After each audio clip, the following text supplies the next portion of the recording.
Con todo respeto, hablemos de elecciones. Bienvenidos.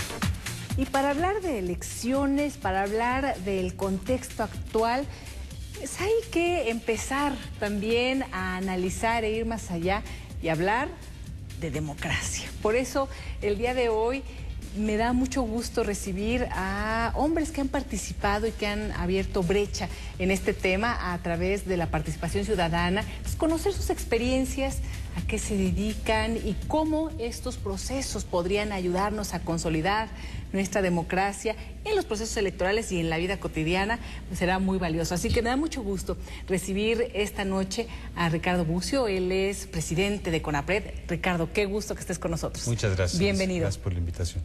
También se encuentra con nosotros Juan Manuel Ortega. Él es socio de Pijama Surf y también de la consultoría de estrategias digitales y todos estos procesos de páginas y redes. Ya nos platicarás, Juan Manuel. Muchas gracias por acompañarnos. Al contrario, gracias, Elisa. Y se encuentra con nosotros también Orlando Camacho. Él es director general de México SOS. Orlando, gracias por estar con nosotros. A lo mejor no necesitan mayor presentación cada uno de las organizaciones en las que participan y en las que ponen su granito de arena, pero bueno, hay que decir que Juan Manuel estuvo en los medios de comunicación también durante muchos años, con una experiencia académica en el ámbito de la sociología. Es una combinación muy interesante, Ricardo, en el tema de los derechos humanos, con todo este apoyo que ha dado y el impulso que ha tenido el Consejo para prevenir la discriminación en nuestro país, todo a nivel nacional, y ha tenido una función importantísima. Felicidades por ello, Ricardo, ya platicaremos. Gracias. Bueno, Orlando, México SOS, a pesar de ser pues una organización muy nueva en términos de años, ha hecho muchísimo y se ha posicionado de manera importantísima, sobre todo en los temas de seguridad. Ya nos platicarás en qué andan exactamente. Y bueno, mi pregunta inicial sería esa: ¿cuál ha sido su experiencia en este ámbito a partir de la labor que están realizando y de integrarse en cada uno en estas áreas? Juan Manuel. Pues mira, yo qué te puedo contar. Yo soy socio, digamos, de Pijama Surf y somos varios amigos, digamos, que iniciamos un sitio web que pretende presentar de forma alternativa noticias o información muy alternativa frente, digamos, al mainstream de los medios digitales, ¿no? Y Pijama Surf ha sido sorprendente el camino que ha tenido. Es decir, Pijama Surf hoy es, creo, un referente para muchos de lo que es un sitio de noticias alternativas, de información alternativas que no encuentras digamos, en el mainstream de los medios tradicionales o en el mainstream, digamos, de los medios online, ¿no? Y yo creo que ha sido una experiencia interesante. Digo, Pijama sigue creciendo, hoy tenemos más de 2 millones de visitas al mes, sigue creciendo. Entonces, lo que me parece interesante del caso de Pijama es la necesidad de un gran sector de la población, ¿no?, de encontrar un espacio distinto, donde la gente se hace de información, pero un tipo de información distinta y en donde puede opinar y encontrar opiniones distintas, digamos, a lo que se ha venido dando. Es una página buenísima, ¿no? La verdad es que sí lo es. Y así se ha posicionado también con la gente que la visita. Pero ahorita que platicabas, Juan Manuel, yo te imaginé con tu tabla de surf, ¿no? Y te echaste un clavado en pijama. Y te echaste un clavado, pues, teniendo una posición muy importante, hay que decirlo, en una empresa muy importante de comunicación, en la más importante de televisión en términos de audiencia, de potencial, todo. Entonces, pues no era fácil la decisión, Juan Manuel. Pues ¿Te animaste, te echaste clavado? Pregúntale a mi esposa. No fue una decisión fácil. ¿Por qué hacerlo? Porque yo creo que eran varias razones, pero varias de ellas eran que, en primer lugar, queríamos hacer algo propio, ¿no? Es decir, construir algo propio. Y veíamos la posibilidad de construir algo muy interesante y propio. Y empezó todo con Pijama Surf, como un juego. No, Pijama empezó como un asunto muy lúdico. Lo que pasa es que las cosas empezaron a cambiar poco a poco y sigue siendo muy lúdico de alguna forma, ¿no?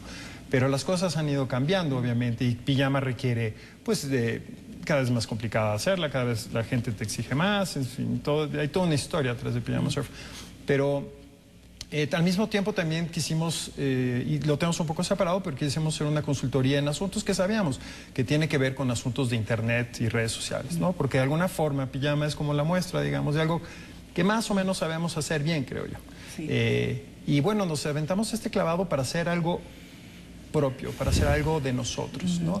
Y claro, me asocio con dos chavos, digo yo, ¿no?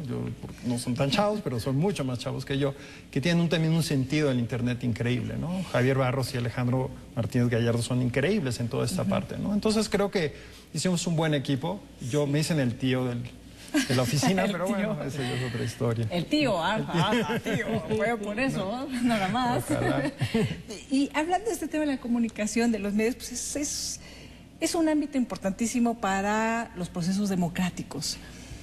Tan es así, Ricardo, y conecto un poco esta conversación, porque hace un momento, fuera del aire, hablábamos precisamente de esta convocatoria que hace el Consejo Nacional para Prevenir la Discriminación a los medios de comunicación y a los periodistas, y crea este Premio Nacional de Periodismo, Rostros de la Discriminación, en donde cada año ha tenido una convocatoria creciente, y es un tema que hay que estar empujando. O sea, Juan Manuel decidió dejar su puesto directivo y lanzarse con su pijama a las olas del mar y surfear y salir adelante. En los medios de comunicación no es fácil la tarea, y CONAPRED se ha abocado, como en muchas otras áreas, a lograr impactar para lograr una disminución en los temas de discriminación que en nuestro país son importantes y delicados, diría yo. Sí, muy profundos, muy arraigados, muy normalizados. Y sí, el trabajo con los medios de comunicación obedece a que la base, digamos, cultural que sostiene la discriminación, los prejuicios, los estereotipos que la posibilitan, que la reproducen, están normalmente siendo afirmados, siendo multiplicados por los medios de comunicación, ¿no? Eso pasa históricamente, pasa desde las caricaturas, pasa en las telenovelas, pasa en los programas cómicos, pasa en la transmisión de los programas deportivos. Pero no nos damos cuenta, además, no nos damos cuenta. El tema es esto, lo que comentas, está tan enraizado que pasan desapercibidos. Sí. Así es. Tal cual, sí. Lo asumimos como tal, además lo reproducimos en las prácticas sociales. Entonces, los medios hacen otro tipo de cuestión también, que es no solo reproducir lo que la sociedad hace, sino deformar lo que la sociedad vive. Por ejemplo, nos dividen entre personas y personalidades, ¿no? O se piensa a través de los medios que solo existe la política como eje central de la vida social, o que cierto tipo de personas, para poder estar en el lugar en el que están y hacer lo que hacen socialmente, tiene que tener un perfil físico, tiene que tener un tipo de apariencia, tiene que tener determinadas condiciones de identidad, si no, no corresponde ahí. Pero los medios también pueden cuestionar, ¿no? Los medios cuestionan la realidad, cuestionan la desigualdad, todas las formas que nos hemos instaurado, que nos hemos dado para organizarnos socialmente, y que han ido dejando históricamente una situación de desventaja a los grupos de población, ¿no? Por ejemplo, o los medios pasan como normal que los pobres de la sociedad son los pueblos y comunidades indígenas, o cuestionan por qué aquí pasa esto, que es una cuestión tan contraria a la democracia, ¿no? ¿Por qué el horizonte último de la democracia, que es que podamos ejercer en igualdad derechos y libertades, no está siendo dado por el sistema que nos hemos ido construyendo, ni por el electoral, ni por el sistema social tampoco, ¿no? Ni por la cultura política? Entonces yo creo que es muy importante que los medios trabajen en este combate, digamos, a estas formas de desigualdad que tenemos. Y finalmente, parte de su labor en lo cotidiano es romper estas estructuras. ¿no? Juan Manuel, a través de los temas de la comunicación, de las redes, a través de todo un organismo que va impulsando esta ruptura de temas arraigadísimos culturalmente. Y en el caso de México SOS, Orlando, pues sin duda abrir y empezar a poner, a hacer visible todas las carencias de nuestro sistema de seguridad, por ejemplo, y poder impulsar la transformación, incluso participando de lleno en los asuntos de orden gubernamental o de temas de Estado, para ponerlos de esa manera. Veíamos en esta semana que se llevó a cabo, ¿verdad? El jueves pasado, el Consejo Nacional de Seguridad. Esta participación que ha tenido el presidente de México SOS, Alejandro Martí, en estos temas, y que empieza también ya a ciudadanizarse y a proponer la participación ciudadana dentro del propio Consejo.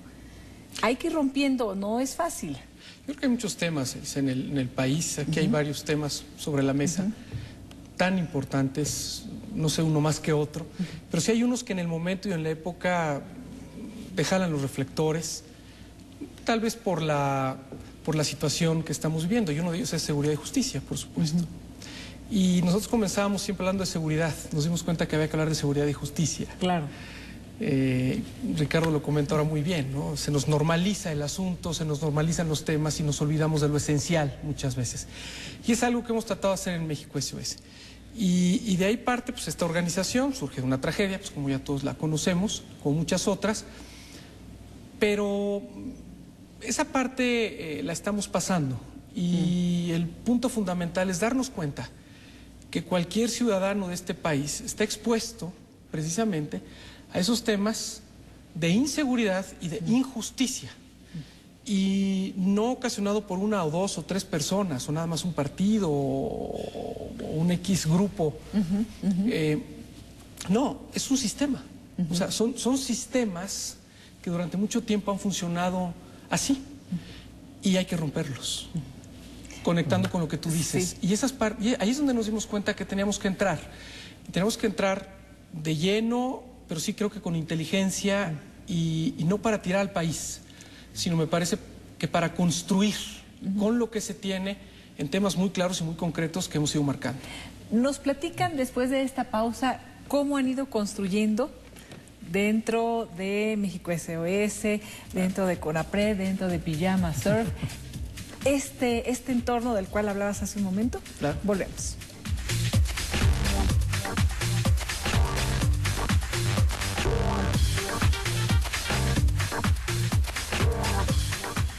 Les comentaba hace un momento que me gustaría que nos platicaran sus experiencias ya dentro de cada una de las instituciones, de los organismos, de los grupos en los que están participando, cómo ir rompiendo las estructuras para lograr poner nuestro granito de arena en el fortalecimiento de la democracia, un fortalecimiento que cruza y tendrá que cruzar el tema cultural. Y hablando de ese tema, antes de que nos platiquen sus experiencias, sí me gustaría que me comentaran cómo ven desde su ámbito a México el día de hoy en este ambiente electoral, porque el proceso continúa en estos momentos en donde habrá un nuevo Congreso, en donde habrá un nuevo presidente, en donde se tendrán que tomar decisiones muy importantes en ámbitos legislativos, ejecutivo, judicial, y cómo podemos impactar de manera positiva los miembros de la sociedad. Juan Manuel. Mira, bueno. Lo hice así largo para que vayan pensando. La pregunta es una pregunta difícil, pero yo me encuentro un poco preocupado en algunos aspectos. Sí.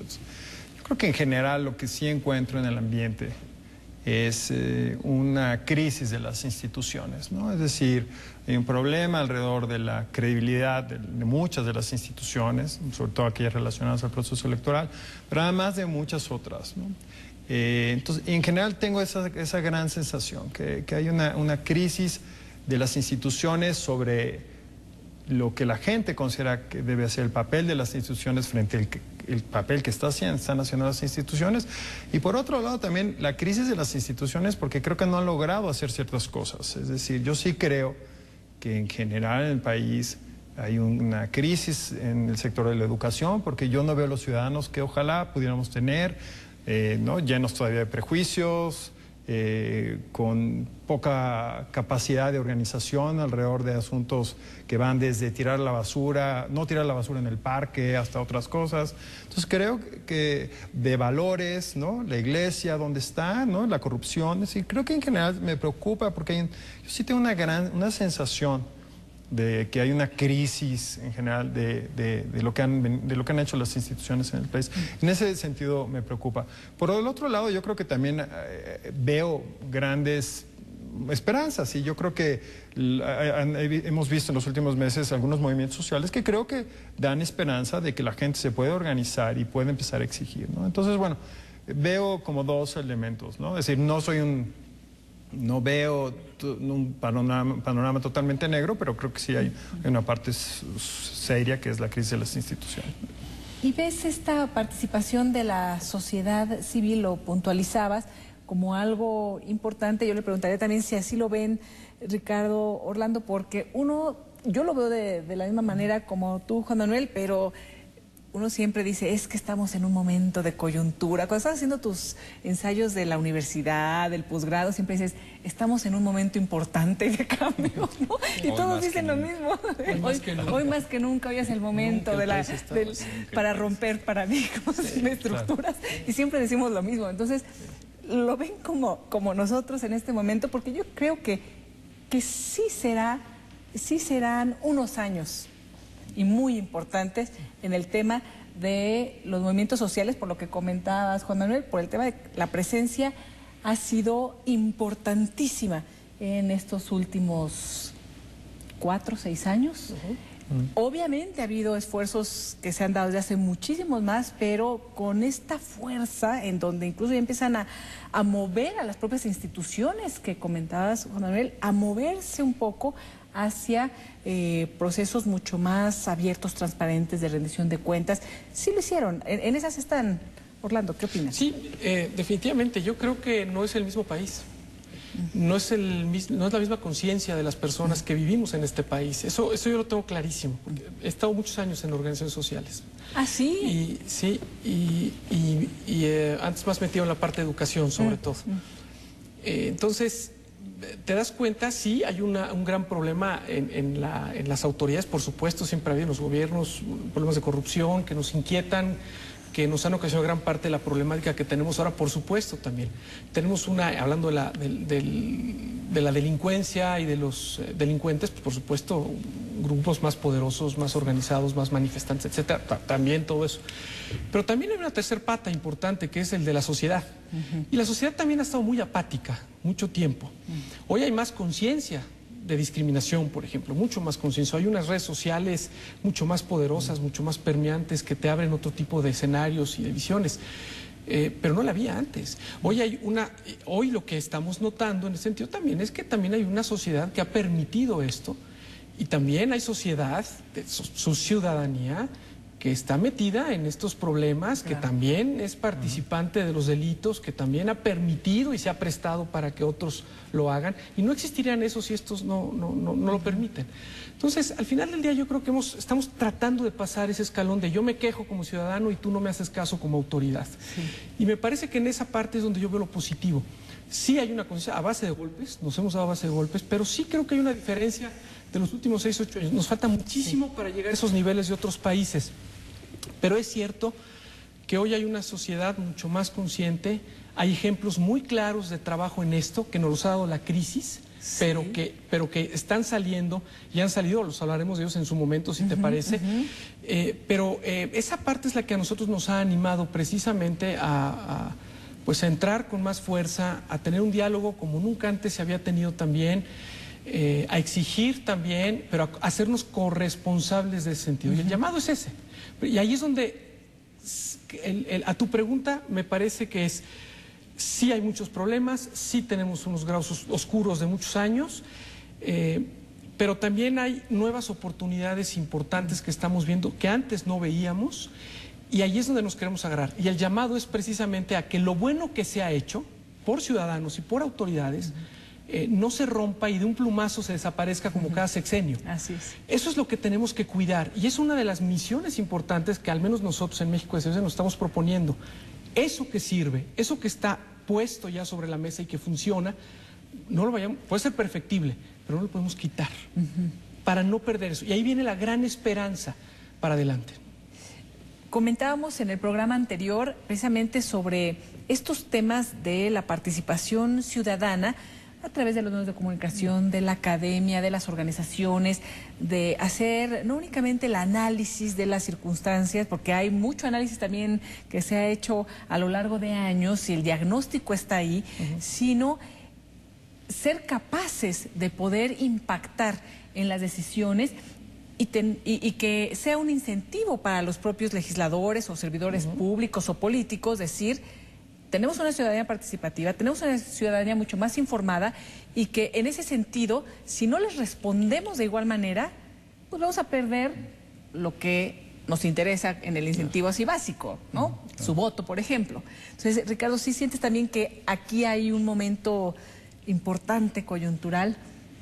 Sí, mira, primero comento las 4 conclusiones, ahora que haces la pregunta, recordé las 4 conclusiones generales de la Encuesta Nacional sobre Discriminación, que hablan también de un cambio cultural de cómo nos vemos como sociedad, cómo vemos a ciertos grupos sociales, pero también cómo vemos problemáticas o situaciones en general que estamos viviendo, cómo vemos la seguridad pública, la cohesión social, cómo vemos a los medios de comunicación.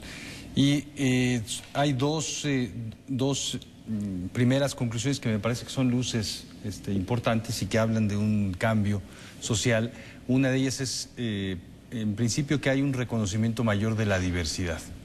Cada vez México deja de tener esta percepción de ser un México homogéneo, donde lo mexicano representa solo a un cierto tipo de personas, solo a una cierta ideología política, a una determinada religión, a una manera de ser mexicano, al mestizo, ¿no? Entonces cada vez más reconocemos la pluralidad religiosa, política, la pluralidad, la diversidad sexual, la diversidad cultural, la pluralidad lingüística que también vive en nuestro país, la diversidad territorial, etcétera.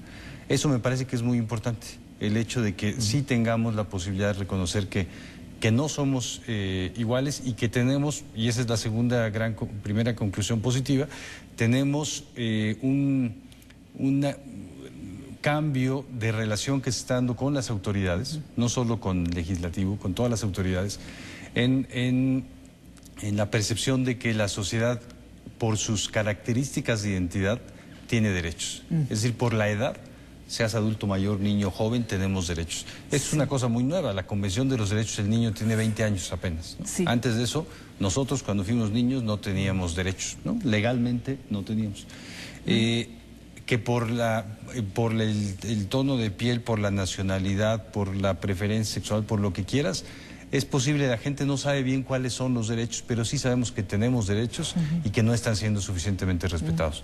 Pero hay 2 cuestiones muy preocupantes que también tienen que ver con la problemática social y política que estamos viviendo. Una es que la diversidad no la alcanzamos a ver como una riqueza, ni siquiera como una situación dada por la sociedad y que ahí va a estar, va a permanecer, y lo mejor es que la vivamos lo mejor posible. Eso tiene que ver fundamentalmente con la democracia.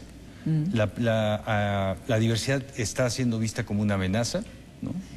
Aquellos que no piensan como nosotros, que vienen de fuera, los migrantes, los migrantes hondureños, las personas que llegan a las ciudades del norte y que vienen del sur de la República, quienes tienen una religión distinta y se establecen en nuestro barrio, pueblos indígenas que quieren vivir en nuestro vecindario, normalmente los vemos como una amenaza y entonces se toman también medidas de seguridad contra los otros por el prejuicio, por la diferencia, por el prejuicio, previo, ¿no? Por la inseguridad que en principio pueda ser constatada, ¿no? Lo vemos, por ejemplo, en un programa público que se estableció en el municipio de San Pedro Garza García para empadronar y de alguna manera fichar, digamos, a las trabajadoras y a los trabajadores domésticos, ¿no? Porque a través de ellos podía darse la la delincuencia organizada dentro de los hogares, ¿no? No a través de los empleadores con las trabajadoras, que podría ser, podría ser recíproco, ¿no? Sí. Todos estamos en riesgo cuando convives dentro de la casa con alguien distinto. Y la cuarta gran conclusión es quizá la más preocupante, es que a pesar de que nos reconocemos diversos y sabemos que tenemos derechos, no nos reconocemos iguales. Es decir, sí hay unos más iguales que otros, los hombres siguen teniendo más derechos que las mujeres, por ejemplo. Yo leyendo las conclusiones de la encuesta y algunas de las preguntas y resultados de las mismas, me sorprende y me preocupa, Ricardo, porque somos un país discriminador. Creo que ese es así como también una de las conclusiones generales. Y en este ámbito, para cerrar el bloque y volvemos con la charla, me gustaría comentar algo que siempre he dicho y también lo he escrito, que viene en relación a lo que comentabas hace un rato sobre la pluralidad, la diversidad, pero estas desigualdades que todavía existen, lo que no logramos entender es que todas nuestras diferencias, que pueden ser muy ricas, no nos alcanzan para hacernos distintos como seres humanos, ¿no? Y ese entendimiento es muy difícil de permearlo, ¿no? Y que se traduzca en una mejor convivencia. Una pausa y volvemos.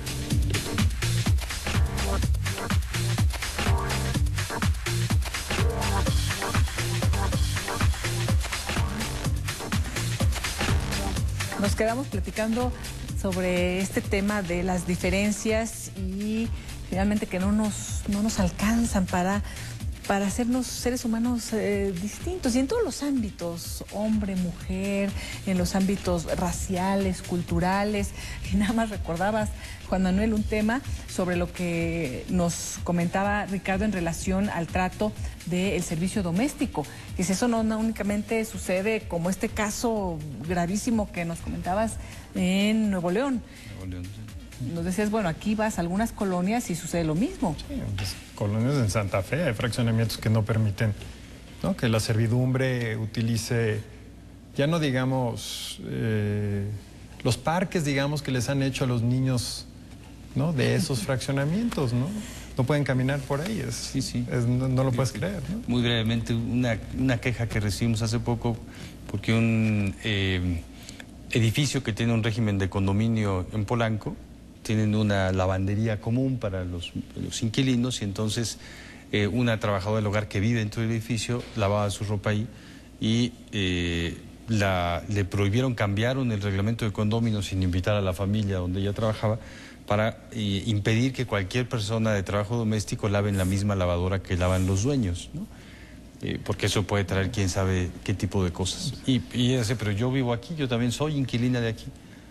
Cambiaron el reglamento y ahora está prohibido. Pero ahora, cuando relatamos esta cosa, nos salen muchísimas en donde están prohibidos usar los elevadores, está prohibido usar la misma escalera, hay otra entrada distinta, además de lo que ellas mismas dicen acerca de la alimentación. Bueno, eso lo de comer está legalizado. Está también dentro de las preguntas, una ¿verdad? En relación de a la encuesta comida. Es 26% de la población cree que se justifica que coman los alimentos sobrantes de la familia. Pero ¿no es el fracaso de la educación y de los valores y de la iglesia? Pues yo creo que es un poco, poco. Lo comentaba Orlando, las luces y las sombras, porque tenemos avances muy importantes en ciertas cuestiones, pero hay otras en donde mover el statu quo, mover la forma en que nos hemos ido organizando, cuesta muchísimo.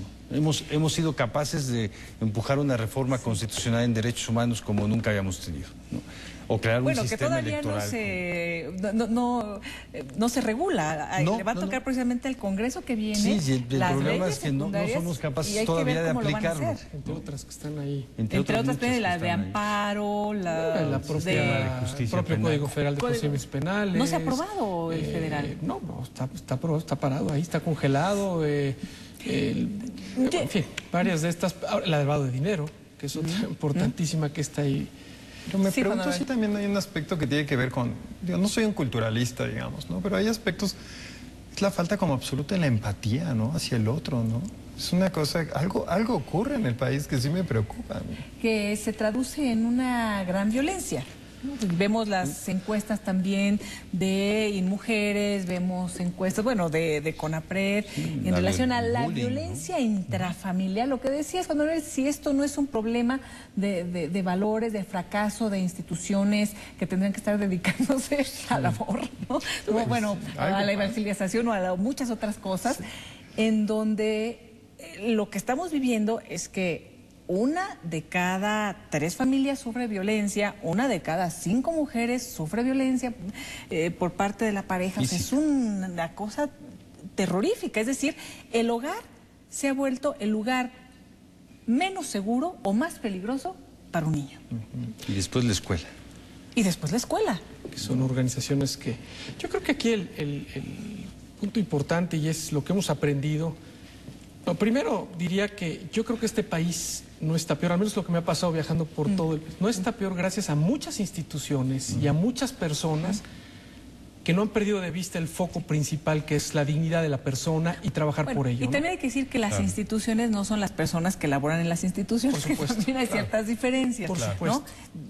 Sí. No, claro, y hay que entender ese fondo. Y ahora, por supuesto que cualquier ley que peleemos y cosas que están ahí paradas que acabamos de hablar y cualquier reforma y cualquier fortalecimiento institucional que lo mencionaban, que es importantísimo, bueno, si no tiene el fin precisamente de servir a esa persona, de dignificar a la persona, de crecer a la persona, pues no sirve para nada, no es al revés. Y me parece que a veces nos perdemos en eso. Nos perdemos en ese mundo, en ese marasmo de leyes, de riqueza, de violencia, de discriminación, no hay que sacar más leyes, más penas, más. Sí, punitivo, ¿no? El proceso es ¿Dónde está el niño? ¿Dónde está el apoyo a la familia de los niños en Ciudad Juárez que perdieron al papá porque se fue para allá? La mamá tuvo que quedar dinero para regresarse a Oaxaca. Entonces lo toma la banda de delincuentes y lo hace suyo. Eso fue lo que nos pasó ahora durante muchísimo tiempo. ¿Y quién entra? ¿Quién ve al valor de la persona, o a la mujer, o a la mamá, o al hermano, o al secuestrado? O sea, a quien sea. Pero si no tomamos en cuenta, y lo hemos aprendido muy bien, como eje central de toda política pública, la persona, y la dignidad de la persona, me parece que todo lo demás es puro ruido. Y no vamos a avanzar de ahí nunca.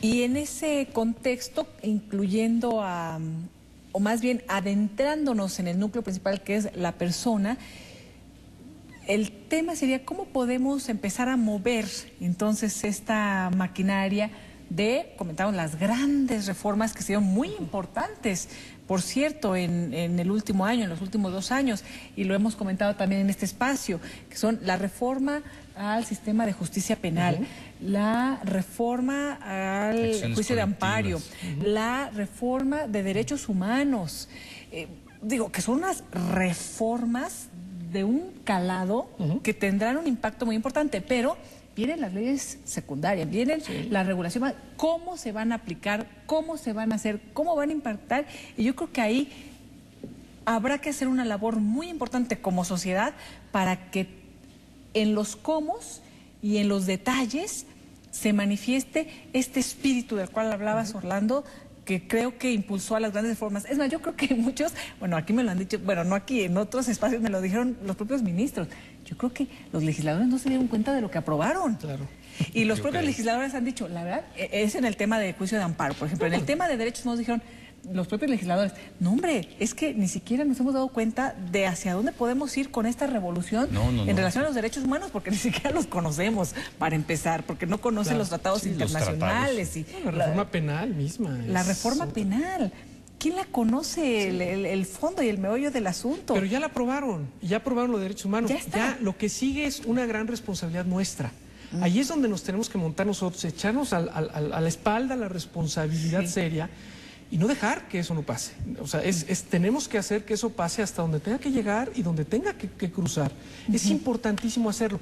Creo que ahí es el punto de la participación nuestra. Bueno, nuestra de la sociedad en general, utilizando todo lo que sea necesario, que sí es diferente, ahí es donde me refiero, es diferente a otros años. Yo sí creo que ahora habrá más gente decidida a dar su vida y unida, además, porque los conozco en temas de gran calado y en temas de sacar adelante a sus ciudades y hacerlo bien. Tú mencionabas hace un momento, Orlando, esta incorporación que tenés que hacer en el propio lenguaje, es decir, es que nos quedamos en el tema de seguridad y hay que incluir la justicia. Es un binomio que no puede estar ahí disasociado, que no los podemos dejar sueltos. Y sin embargo, yo te preguntaría, y si quieres lo dejamos aquí para el siguiente bloque, si no se aprobaron en estas dos pistas también, desde el punto de vista de seguridad, en donde hablábamos del tema de mayores castigos, el tema de arraigo, que tiene mucho que ver también con los temas que cruzan los derechos humanos, el tema de la participación de la fuerza pública presente, constante, que se fue, ¿no? El paquete del Ejecutivo Federal, ¿no? Como lo mencionaban algunos, y por otra parte estaba el paquete legislativo que tenía más que ver con la cuestión de justicia, en donde incluyeron el tema de todo lo que tiene que ver con los juicios. Hay ahí también un camino que creo yo puede ser muy peligroso si el tema de la violencia nos lleva al endurecimiento de ciertas actitudes o ciertas facultades que pueden ser violatorias de los derechos humanos, Ricardo. E injustas, además. E injustas. Y en ese sentido, Juan Manuel, pues bueno, tú dices, podemos estar actuando y moviendo mucho, pero hemos fracasado, lo que comentaste hace un momento a nivel institucional. Si gustan, hacemos una pausa y volvemos con esta reflexión, y también, por supuesto, me gustaría que pensaran y nos comunicaran en cada una de sus áreas cuáles serían algunos de los temas importantes que no podemos perder de vista, o algún asunto que quieran compartir con el auditorio. Volvemos.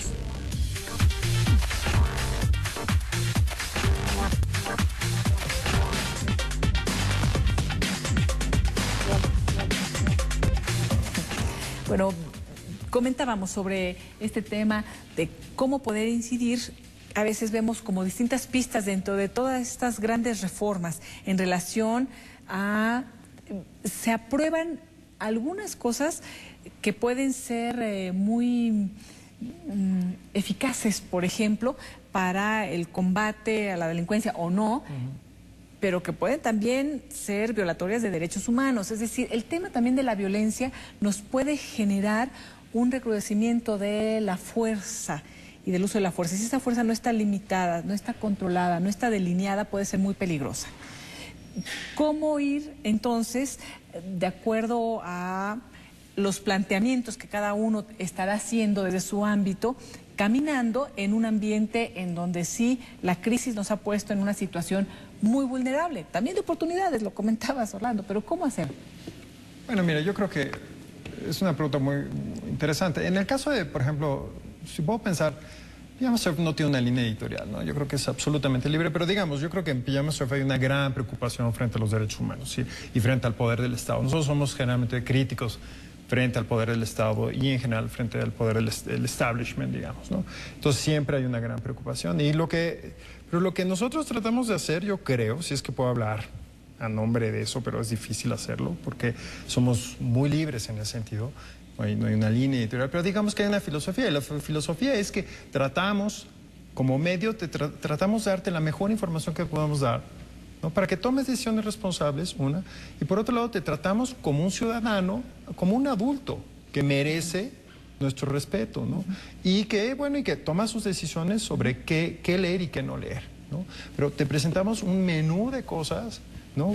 Interesantes, que te dan información para tomar tus decisiones. Y lo que finalmente nosotros creemos y pensamos es que también la democracia, y esto lo tomo de Javier, uno de mis socios, Javier Barros, es que la democracia se construye con elecciones diarias, ¿no? Todos los días hacemos nuestras decisiones que van a construir una buena democracia. Pero si no sabemos enseñar a la gente eso, si no sabemos enseñar, si no podemos traducir esto, informar a la gente en ese sentido, pues yo creo que las cosas difícilmente llegan a muchos lados. Nada más comentando, andando ahí en este punto, cuando a mí me causaba, pues sí, mucha preocupación, ¿no?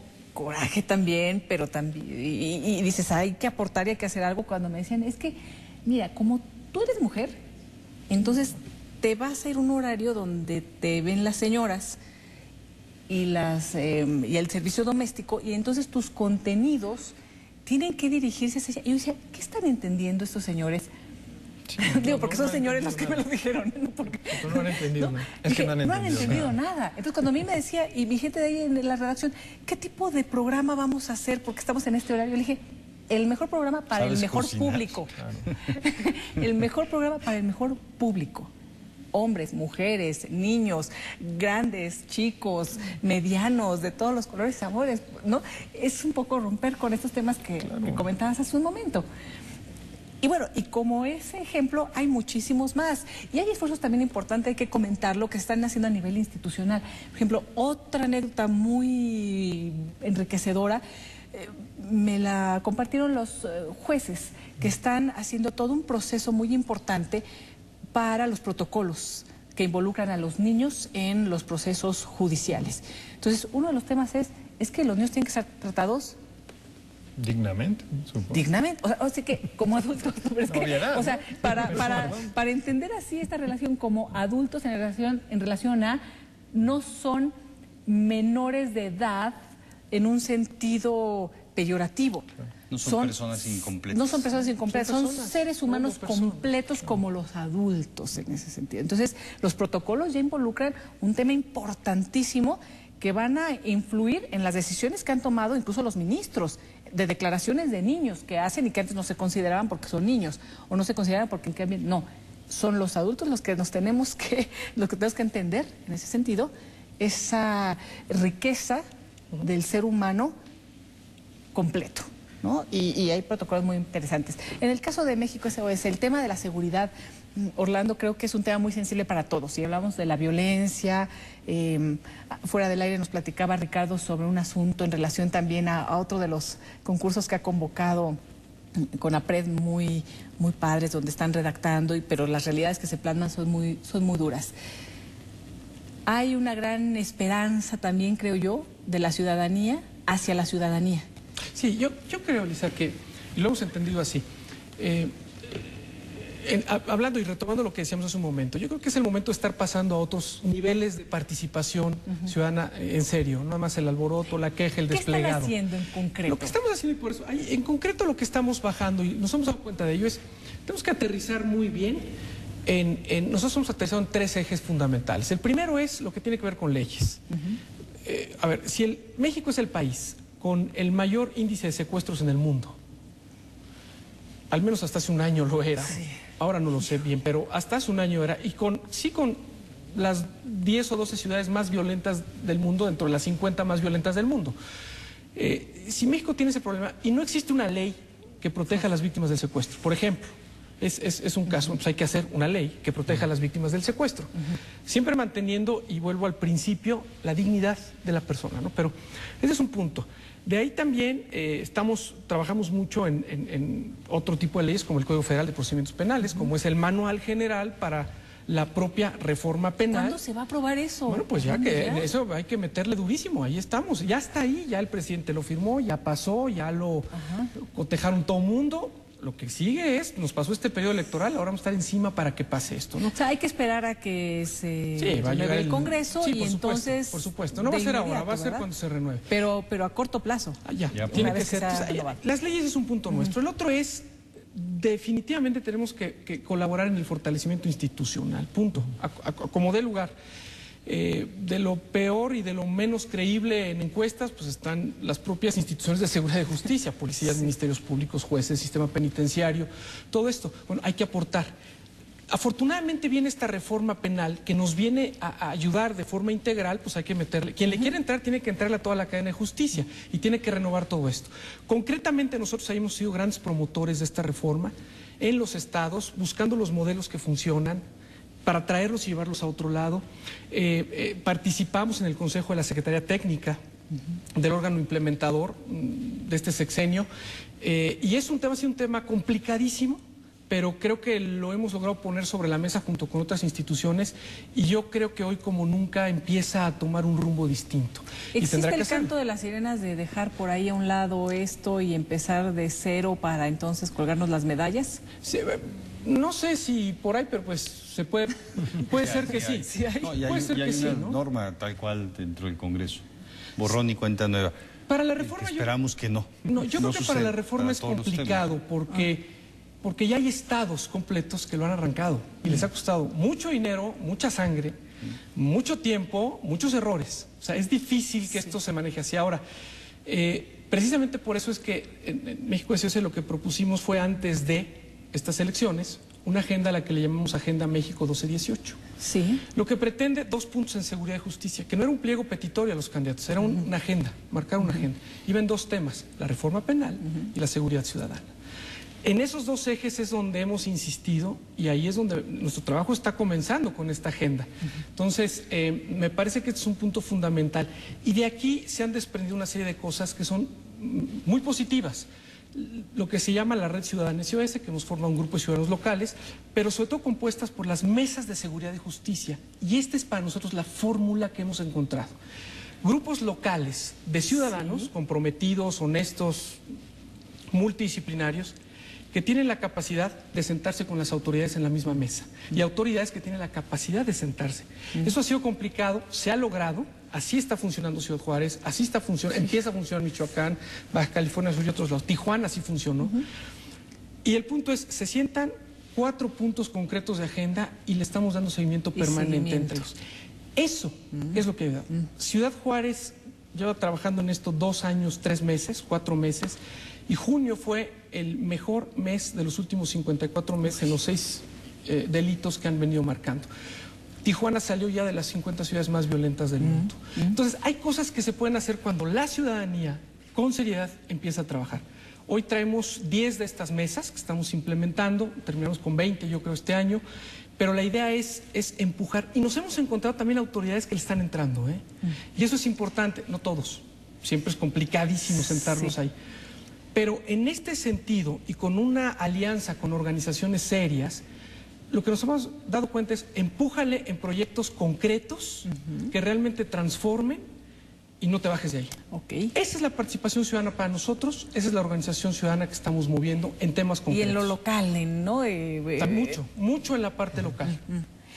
CONAPRED, ¿cuál es la agenda para los próximos, días? Porque están muy, ¿no? De pronto te veo y estamos aquí en la ONU y ya en Nueva York y también con el tema de los premios, se entregarán, por cierto, en los próximos días.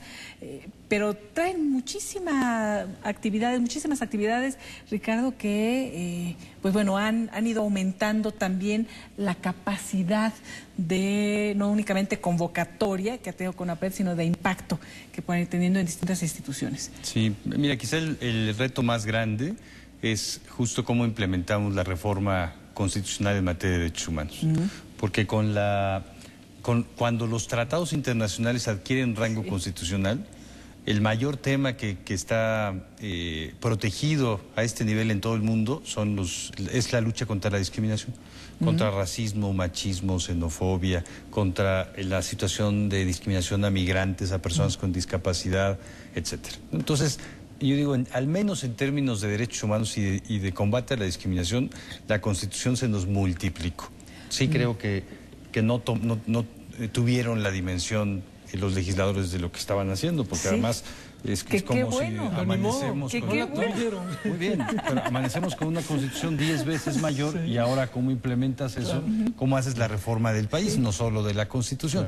Ese es el más grande. El más complejo es cómo cambiamos el chip a las autoridades, ¿no? Cómo nosotros como autoridades, cómo desde el municipio, el Estado puede cambiarse la perspectiva de que el mandante es la ciudadanía, el mandatario recibe un mandato y el mandato ya está puesto y el mandato es la ley, para eso nos sirve la ley, ¿no? Ahora, qué maravilla que un ciudadano pueda llegar y va a decir, es que usted está violando mis derechos fundamentales, los derechos humanos que tanto se han comentado en los medios o por parte de los políticos y que ahora concretamente voy a poder incidir en ello. Y va a ser revolucionario para las propias legislaturas. Sí. Ese tiene que ver con el tema quizá más complicado, pero más el indispensable, que es la participación ciudadana. Ahora que mencionabas esto, con la nueva reforma, tenemos un caso, el caso electoral en Cherán. El municipio de Cherán tiene ahora una manera de autodeterminarse según usos y costumbres. a partir de que recurrieron judicialmente al convenio 169 de la OIT, que en México no se ha legislado, en materia de consulta indígena desde el 2001. Se hizo la reforma constitucional, no se hizo la ley reglamentaria, pero a partir de que el convenio tiene rango constitucional, lo invocó la comunidad y ganaron en el Poder Judicial de la Federación. Este es un ejemplo de participación ciudadana, como también hay muchos muy buenos que me parece que es necesario dar a conocer, visibilizar. Por ejemplo, las personas con VIH hace 30 años no solo estaban muriendo, sino estaban en una situación de desprotección, sin sistema de protección. Sí. Hoy la protección en salud para personas con VIH y SIDA es la más amplia y más sólida que haya cualquier enfermedad en el país. Cualquier persona tiene la atención garantizada de por vida, tenga sistema de seguridad social o no, de manera gratuita en cualquier lugar del país. No sucede con ninguna otra enfermedad, pero ha sido gracias a la ciudadanía.